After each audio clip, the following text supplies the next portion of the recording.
Hello friends, কেমন আছো সবাই? আশা করি সবাই ভালো আছো। আমিও ভালো আছি। গোপু সোনার জন্মদিন উপলক্ষে গোপু সোনাকে সাজাবো না তাই কখনো সারাদিন উপোস থেকে গোপু সোনাকে এখন সন্ধ্যার সময় সাজাতে চলে এসেছি। এই দেখো আমাদের গোপু সোনা, ছোট্ট একটা গোপু সোনা। এর চারপাশে গোপু সোনার খাবার তৈরি করে রেখেছি। আমাদের এই নন্দ গোপালকে কেমন লাগছে কমেন্ট করে বলবে। এই গোপু-সোনার মুখটা এত মায়াবী যে দেখলেই মনটা জুড়িয়ে যায়। এই যে দেখো গোপু-সোনার জন্য আমরা কি কি তৈরি করেছি।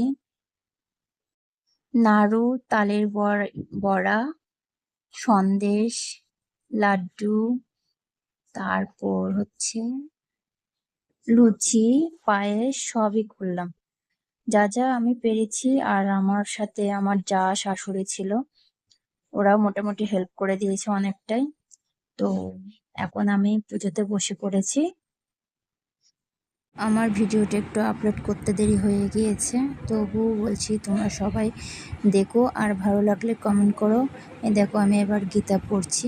গীতা পড়া শেষ হলেই আমার পুজো সম্পূর্ণ হবে। তো তোমাদের কেমন লেগেছে কমেন্ট করে বলবে পারলে।